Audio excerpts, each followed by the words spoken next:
You guys, guess who making a Multiversus video? Your boy, the Shader Gamer, man. Make sure y'all hit the subscribe button, join the Shade Team today. And if you have not joined the Shade Team yet, then what are you doing? Because on the channel I cover the latest Multiversus news. And also, you like to get your name on the Wall of Fame? Join the official Shade Team membership today. So you guys, for those of y'all that know me, I've been covering Multiversus since the game first was even a rumor, before the game even came out.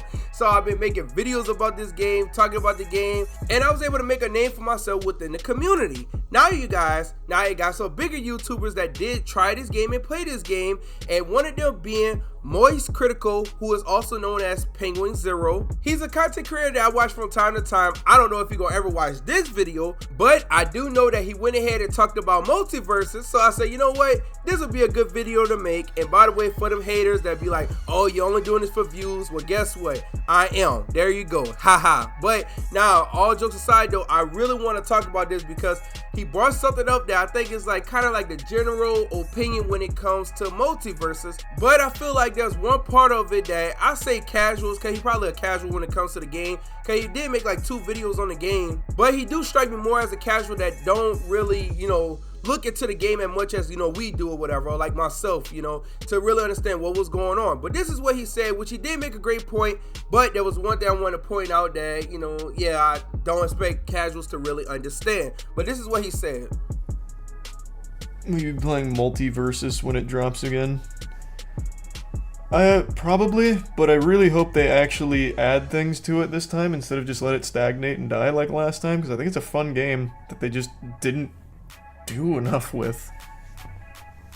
So now Cr1tikal went ahead and said that he probably going to be playing Multiversus again when it comes back, which I'm sure he will, because you already know when a game comes out, like a brand new game or even a relaunch of a game, a lot of hype is built around it. So somebody like he'll probably go ahead and play, especially the fact that he played the game before, which that's good for the Multiversus community when more, you know, YouTubers actually talking about the game and covering the game. Now, the one thing in particular I did want to talk about is the fact that, and I see this opinion going around a good bit when it comes to the general audience when it comes to Multiversus, is that player first games let the game die. No, they did not let the game die.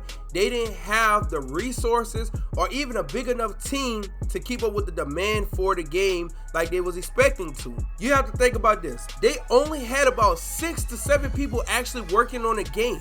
Like their team was like a total of like 9 to 10 people, but they only had about like 6 developers actually working on the game. And then you had millions upon millions of people playing the game, but they could not keep up with a lot of the problems that they was having, like problems with the servers and stuff like that. Like this team right here is a small indie team working on a AAA like game, because that's what Multiversus basically is. It's like a AAA like game. I call Multiversus the Fortnite of fighting games. They broke the record and had the most concurrent players playing a fighting game at the same time on Steam, and I can only imagine what the record was on consoles included right along with that. And a misconception that people have, and like I said, I don't understand the casuals to really understand this, is that they did not just let the game die. They were just not in position to fix it to the way that it needed to be fixed, because, or even add the content that they would like to add. They was giving us a new character like almost every 2 to 3 weeks. Like, I don't know any other game that was doing that. You please comment down below and let me know of a game that was giving us a new character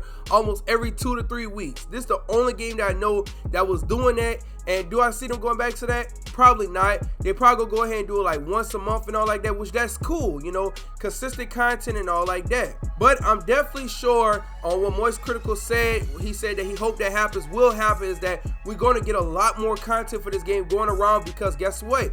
They got a fully staffed team, they hired more people, and even created more positions to go ahead and fill in for certain problems that they had last time. So right now they're making steps in the right direction, and it's looking really good, you know, the way that it's going so far. And I believe in 2024 is going to be a fire launch, and I think the future of the game is going to be really bright. So put your sunshades on, Shade Team. But also, you guys make sure y'all subscribe, because guess what? This week on the 7th, I'm supposed to be going live on this channel streaming the Game Awards, and my brother Exodus is supposed to be here right along with me, and we're gonna be hoping that we probably see a Multiversus trailer. I know he really care more about, you know, Spider-Man winning Game of the Year, but we'll have that conversation about that when that time come around. But I'm looking to go ahead and see if Multiversus is going to go ahead and drop a trailer at the Game Awards, which I hope so. It makes a lot of sense. They won Fighting Game of the Year last year, and this is a big stage that had like 1 million people watching last year. And then also I'll be looking to see if Nickelodeon All-Star Brawl win Fighting Game of the Year for this year too, which I think that would be the best Game Awards all time. You know, 2 things happen. They drop a trailer for Multiversus, and they also go ahead and give Nickelodeon All-Star Brawl 2 Fighting Game of the Year, which I don't see that happening, but I think it'll be awesome. You know, just, you know, hey, look, a guy can hope. I can hope, right? But you guys, look, I want y'all to do me a favor. I want y'all to comment down below and let me know what y'all think about what Moist Critical said, what you think about what I said. Are you looking forward to the Game Awards? Are you going to be there with your boy? I hope y'all are. But thank you guys for watching. Make sure you like, comment, share the video, and also subscribe and join the Shade Team. Join the Shade Team. Thank you guys for watching. Shout out to the Shade Team as always, and I'm out.